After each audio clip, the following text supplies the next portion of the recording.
portanto, eu vou aqui tratar sobre os testamentos celebrados no exterior e seu cumprimento no Brasil. Bom, olha só, em primeiro lugar, queria diferenciar com vocês, testamento celebrado no consulado do Brasil não é um testamento celebrado no exterior, né? Então, só para a gente marcar aqui, porque os nossos consulados podem lavrar testamento, procuração. Então, a gente vai falar aqui de, efetivamente, um testamento celebrado num país estrangeiro e que deve produzir efeitos aqui. Uma coisa que a gente tem que estar bem em mente é que a sucessão é regida pela lei que está vigorando no domicílio da pessoa falecida. Então, não importa, vamos dizer assim, aonde o testamento foi celebrado, né? O que importa, inicialmente, é a lei que rege a sucessão. E a lei que rege a sucessão é a lei em vigor no domicílio da pessoa falecida. Por isso é que a gente aqui no Brasil, por exemplo, pode ter a aplicação de uma lei estrangeira num processo de inventário. Porque se a pessoa que faleceu deixou bens aqui no Brasil, era residente na Alemanha, eu tenho que provar o direito alemão e o juiz brasileiro aplica o direito alemão em relação aos bens aqui situados. E só para também a gente assentar uma questão, bens situados fora do Brasil, o Brasil não tem jurisdição para decidir sobre esses bens situados fora do Brasil. Razão pela qual uma pessoa que tem bens espalhados por vários lugares do mundo terá uma pluralidade de juízos sucessórios por conta da soberania dos países, né? Pode até acontecer de uma decisão estrangeira se referir a algum bem situado no Brasil. O STJ já homologou situações como essa, porque a lei seria, a aplicação daria no mesmo se ele homologasse ou não, mas a regra é essa. Quando a gente pega um testamento, né, quando a gente está diante de um testamento, eu tenho que analisar ele sobre 3 prismas: a forma, a capacidade do testador e a substância do ato. Em relação à forma, ou seja, quantas testemunhas tem, se tem que ler em voz alta, se o tabelião pode lavrar de um jeito ou de outro, a forma ela é regida pela lei do local em que o testamento é celebrado. Então, se eu estou no Brasil, eu vou ter que seguir as regras do testamento no Brasil, e lembrando que o testamento é um ato formal, que só tem validade se preencher as solenidades previstas na lei. Então, eu tenho que observar o lugar onde ele é celebrado.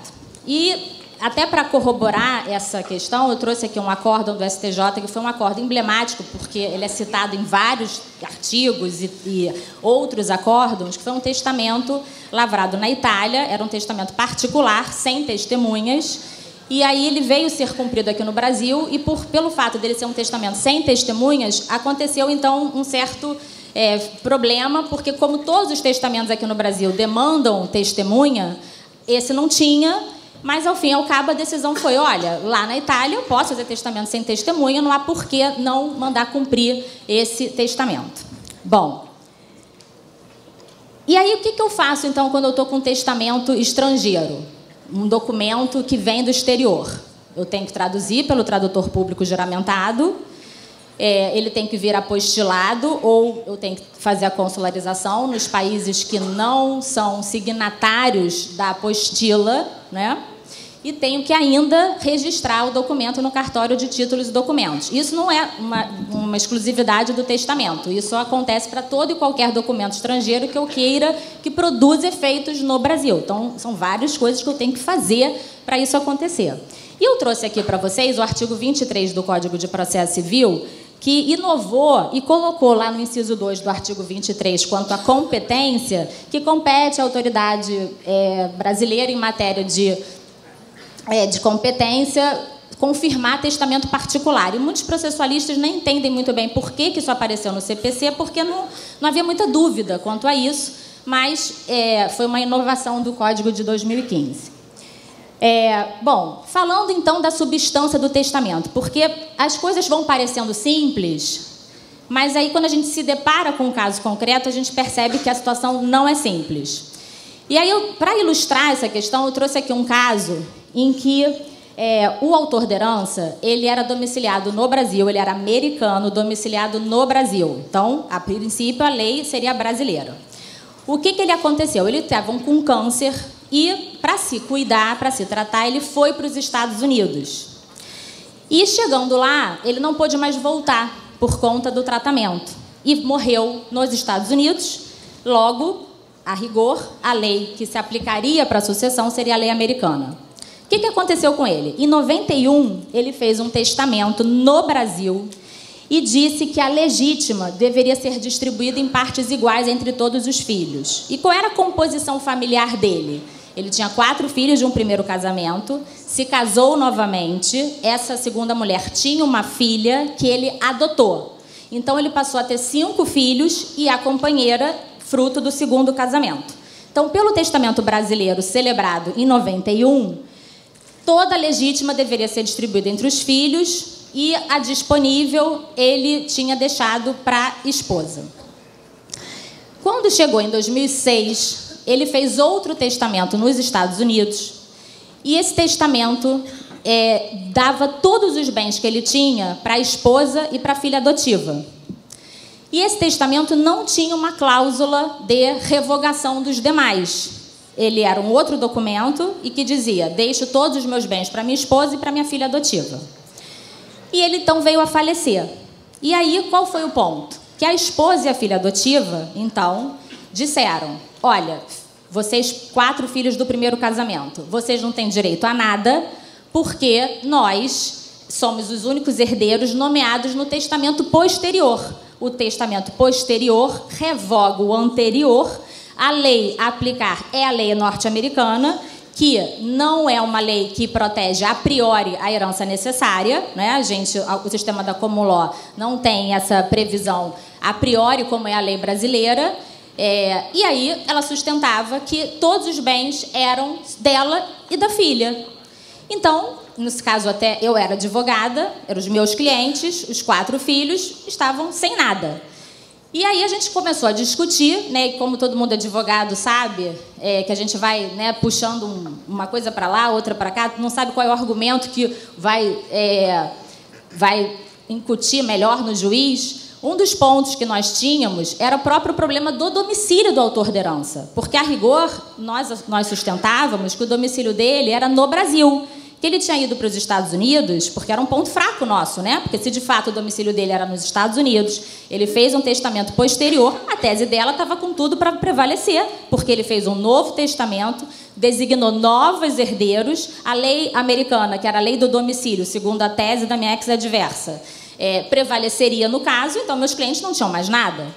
E aí um dos pontos, então, era a gente alegar que ele tinha duplo domicílio, pelo menos, ou que se considerasse o domicílio do Brasil, porque ele ficou nos Estados Unidos por uma questão médica, não foi porque ele queria. E o domicílio é a residência onde você, né, estabelece com ânimo definitivo.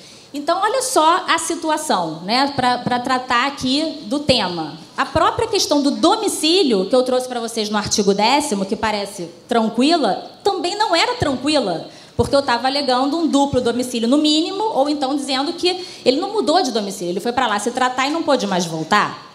Ao fim e ao cabo, o juiz entendeu que deveria aplicar o testamento brasileiro, que era um duplo domicílio, e os meus clientes dividiram a legítima com a filha, né? Sempre eu me pergunto, nesse caso, se o julgamento também não partiu um pouco do coração do juiz, né? De falar, peraí, a legítima do Brasil é intangível, não pode ser né, violada. Porque tem um lado técnico que a gente não poderia descuidar. Bom, um outro tema super, vamos dizer assim, um frisson nessa parte, né, da sucessão, são os testamentos conjuntivos, que são aqueles feitos por mais de uma pessoa no mesmo documento, né? E esse testamento é proibido no Brasil pelo artigo 1863, que diz que é proibido o testamento conjuntivo. Uma vez chegou no meu escritório um casal de idosos que tinha feito um testamento conjuntivo. E eu tive que falar para ele que a mulher tinha morrido e ele estava vivo, trouxe o testamento. Quando eu olhei testador 1, fulano, testador 2, cicrano, Falei, gente, até como acadêmico, eu falei, ai Deus, graças a Deus você me deu essa oportunidade de ver um testamento conjuntivo, né? Porque... E estava ali, lavrado, numa cidade aqui no interior do Rio de Janeiro. Eu falei, olha, o máximo que você pode fazer é processar o tabelião, né? Mas cumprir esse testamento a gente não vai poder. Enfim, testamento conjuntivo. No Brasil é proibido, mas em alguns outros países é permitido. E agora, né? Chega um testamento conjuntivo lavrado no exterior para ser cumprido aqui no Brasil. O que fazer? E a gente entra num outro problema do direito internacional privado, que é bem complexo, que é o problema da qualificação da noção jurídica. Por quê? Essa conjuntividade é uma questão de forma do testamento ou é uma questão da substância do testamento? Porque se for uma questão de forma, o princípio é o local onde foi celebrado é o local que manda. Então, posso cumprir um testamento conjuntivo, porque lá naquele lugar podia fazer testamento conjuntivo. Se for uma questão da substância e que eu tenho que, então, aplicar a lei que rege a sucessão, eu vou perceber que o Brasil proíbe, viola a ordem pública e eu não posso cumprir. Vários autores dizem assim, textualmente, testamento conjuntivo não pode ser cumprido no Brasil porque viola a ordem pública. Mas será mesmo? Porque no direito brasileiro, quem olhar a posição geográfica do artigo 1863, ele está na parte da forma do testamento e não na parte da substância. E vale aqui lembrar que ocorreu uma decisão no Tribunal de Justiça do Distrito Federal que mandou cumprir um testamento conjuntivo feito no Brasil. 2 testadores portugueses lavraram um testamento conjuntivo no Brasil e deixaram todos os bens para uma filha de criação. E o tribunal entendeu que, se ele não mandasse cumprir, os bens iam ser vacantes e estava óbvio que eles queriam deixar para essa filha de criação. Então, né, aquele coração do juiz que chega na sentença afastou essa ideia e mandou cumprir o testamento conjuntivo. E teve um caso também bem interessante que foi no STJ, que foi um testamento lavrado para um casal alemão em 1943, durante a Segunda Guerra Mundial. E esse testamento deixava um imóvel para a filha ou o produto da venda desse imóvel. Esse casal tinha 2 filhos, essa filha e mais um filho que faleceu e deixou 2 filhos. E aí, em 83, veio, né, uma lei na Alemanha que podia buscar os bens confiscados pelos nazistas. A família toda foi atrás desse resgate do bem, conseguiram resgatar o bem, cumpriram esse testamento na Alemanha, a filha recebeu o bem e depois os sobrinhos falaram, a gente não vai dar essa coisa assim tranquila para eles, não. Vamos entrar na justiça brasileira, porque os nossos avós eram residentes domiciliados no Brasil. Então, a lei aqui no Brasil é a lei brasileira e queriam que o Brasil dissesse que essa filha tinha sonegado o patrimônio porque tinha recebido sozinha esse bem lá na Alemanha. E o Tribunal Brasileiro falou, olha, a Alemanha admite testamento conjuntivo, a justiça alemã já entregou esse bem para essa filha, nós não vamos discutir esse tema porque a gente vai se imiscuir na soberania alemã. Então, era um testamento conjuntivo, era um caso super interessante, mas que a gente também não tem certeza o que o STJ faria se tivesse diante de um testamento conjuntivo que tivesse que efetivamente produzir efeitos aqui. Porque aqui ele só disse, eu não vou me excluir na decisão alemã. Né? Não era uma coisa que ele tinha que cumprir o testamento aqui. E aí, a gente... Essa é aquela decisão lá do Distrito Federal, né? E ela é toda vez falada, porque, imagina, né? Cumprir um testamento conjuntivo é algo que realmente é digno de notícia, né? Em todos os sites, né? Em todos os lugares. Bom, e a capacidade do testador?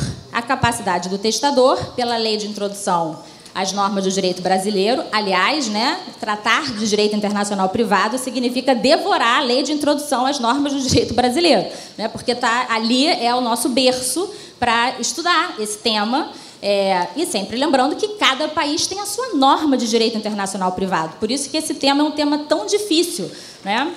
E aí, a lei que rege a capacidade do testador é a lei do lugar do país em que era domiciliada essa pessoa. E aí, de novo, eu volto no tema do testamento conjuntivo, porque há quem defenda que o testamento conjuntivo, ele perpassa pela capacidade do testador.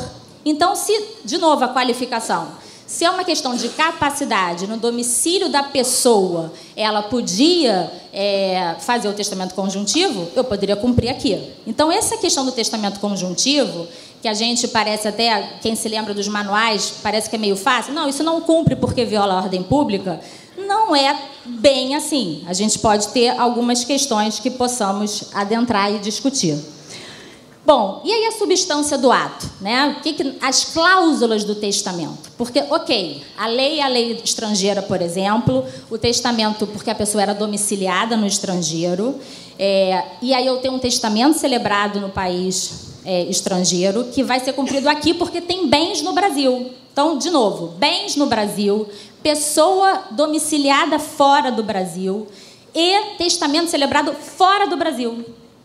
E aí tem as cláusulas, que muitas vezes elas aderem à legislação do domicílio da pessoa, ela lavrou lá o testamento. E eu venho para cá, o testamento cumpre os requisitos formais, está tudo certo, mas agora e a substância, as disposições do testamento, né? Condição de herdeiro, ordem de vocação hereditária, substituição, direito dos legatários, enfim, são questões de dentro da substância do ato. E o que violaria a ordem pública? Né? Porque, apesar de eu dizer isso, a lei do domicílio da pessoa, mas se tiver algo nessa lei que viola a ordem pública? E aí eu trouxe aqui só para a gente, para deixar essa reflexão, né? Cláusulas que poderiam estar dentro desse testamento estrangeiro a ser aplicado nos bens situados no Brasil e que eu poderia discutir se violam ou não a ordem pública. Por exemplo, a violação da legítima, por exemplo, a substituição pupilar ou quase pupilar, que eu vou chegar para falar aqui, que é um exemplo interessante, justa causa nas cláusulas restritivas da propriedade, fideicomisso. Imagina só, vem um testamento lá de fora que estabelece um fideicomisso para duas pessoas nascidas vivas, e aqui no Brasil a gente não pode mais fazer isso, que agora é só em favor de prole eventual. Então, olha o nosso nó, né? Essa substituição quase pupilar, ela é uma questão interessante, até que foi tratada pelo professor Zeno Veloso, é a possibilidade de uma pessoa que tem filhos menores ou incapazes de designar no seu testamento a quem esses filhos menores ou incapazes destinariam o patrimônio, porque por ser menor ou incapaz não pode lavrar testamento. E é uma permissão do direito português, e no Brasil a gente não tem. Então, uma pessoa residente domiciliada em Portugal, faz um testamento em Portugal, prevê uma substituição quase pupilar, vem para cá o testamento. Ela, mãe, pode designar o herdeiro do filho incapaz? Esse é um ponto que talvez violaria a nossa ordem pública, mas é permitido em Portugal. E, para a gente fechar, no artigo 10º, parágrafo 2º, tem uma norma que diz que a lei do domicílio do herdeiro ou do legatário regula a sua capacidade para suceder. O que é a capacidade para suceder? Quem pegar lá o Código Civil vai ver o capítulo da legitimação para suceder, que começa no artigo 1798, e vai ver ali o que é a capacidade para suceder. A lei que regula a capacidade do herdeiro ou do legatário para suceder é a lei em vigor no seu domicílio. E isso é muito interessante também, e eu prometo que eu estou acabando, que foi um caso em que uma pessoa que morava na Espanha lavrou um testamento, ele é espanhol, né? Lavrou um testamento em 1986, em 1986 ele adotou uma pessoa na Espanha, uma mulher de 45 anos, por uma adoção simples. Em 89, ele faz um testamento na Espanha e diz que todos os bens dele devem caber a uma fundação, Alfonso tal, que era ele próprio, ele tinha criado uma fundação. E a filha adotiva assinou o testamento como testemunha. Bom, tempos depois, ele veio a falecer na Espanha, mas tinha bens no Brasil. Então, o testamento veio para cá e a fundação dizia que essa menina, que não era uma menina, né? Enfim, 40 e tantos anos, 50, sei lá. Pode ser uma menina também, por que não, né? E aí, a fundação dizia que ela não tinha direito a nada, porque na adoção simples na Espanha não tinha direitos sucessórios para aquele que adotava de forma simples, como era aqui no passado, né? Então, na Espanha, ela não teria direitos sucessórios. Logo, a lei do domicílio é a lei que rege a capacidade para suceder. Então, se na Espanha ela não sucederia, aqui no Brasil ela também não poderia suceder. E aí, o que o STJ entendeu? Não, esse não é um ponto de capacidade para suceder. Esse é um ponto da condição de herdeiro.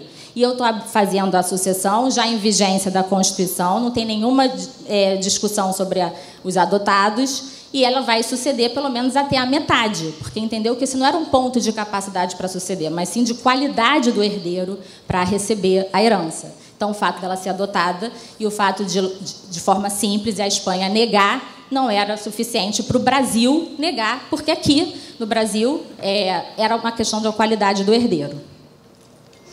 Bom, gente, era isso que eu queria tratar com vocês, né? Um tema super difícil, mas muito desafiante. E eu acho que cada vez mais, apesar de a gente ter talvez achado que com a pandemia a globalização pudesse não continuar, né, das famílias, mas as famílias são cada vez mais globalizadas e esses assuntos cada vez mais chegam à nossa porta e nos desafiam, né, como advogados e operadores do direito. Muito obrigada.